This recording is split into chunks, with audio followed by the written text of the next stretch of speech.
សួស្តីបងម៉ែបងប្អូនទាំងអស់គ្នាដែលនៅក្នុង Channel YouTube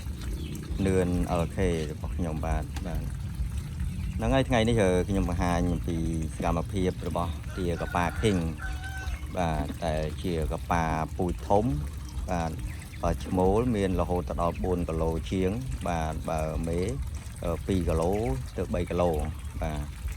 កប៉ានេះគឺធំមែនតើបងប្អូននេះមើលតែកប៉ារបស់ខ្ញុំដឹងស្រាប់ហើយរយៈពេលតែមួយខែ10ថ្ងៃទេ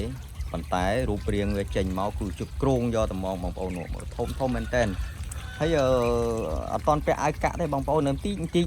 បាទអត់តន់ដុសស្លាបទេនៅតិចបាទ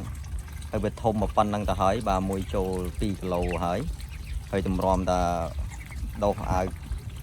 កាក់ដុសអីពេញលេញបាទនាំមានរោមមានស្លាបពេញលេញអាចនឹងចូលនៅ3គីឡូជាងបាទដល់ពេលវាធំធាត់ពេញវ័យរបស់វានឹង4គីឡូជាងបាទគឺឆាប់ធំមែនបងប្អូនមិនមែនថាពូតកុហកឲ្យបងប្អូនទស្សនាហើយយកទៅចិញ្ចឹមតាមអីជូនទេបាទនេះគឺជាការពិតអ្វីដែលយើងឃើញយើងមើលផ្ទាល់ភ្នែកតែម្ដងបាទគឺធំមែនបងប្អូននេះគឺខ្ញុំសាកល្បងចិញ្ចឹមដំពងទេបាទពីមុនមកខ្ញុំធ្លាប់ចិញ្ចឹមតែទាស្រុកយើងធម្មតាបាទពូជទាកប៉ាខ្មៅអីធម្មតាទេប៉ុន្តែរយៈពេលហើយខ្ញុំឃើញបងប្អូនគេចិញ្ចឹមទានេះវាធំធាត់លឿនអញ្ចឹងទៅក៏ខ្ញុំ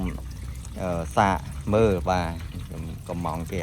50មកសាកមើលតើវាធំមែនអត់ប៉ុន្តែពេលសាកខ្លួនឯងធំមែនបងប្អូនមួយឈូនធំលឿនបងប្អូនយើងឲ្យវាស៊ីបើសិនបើយើងមានពេលយើងឲ្យវាស៊ីមួយថ្ងៃ3ដងទៅបាទបើសិនបើយើងអត់ពេលទេយើងឲ្យវាតែ2ដងក៏បានដែរបាទព្រឹកម្ដងល្ងាចម្ដងហ្នឹងហើយប៉ុន្តែទាខ្ញុំនេះខ្ញុំឲ្យស៊ី3ដងបាទព្រឹកថ្ងៃល្ងាចហ្នឹងហើយ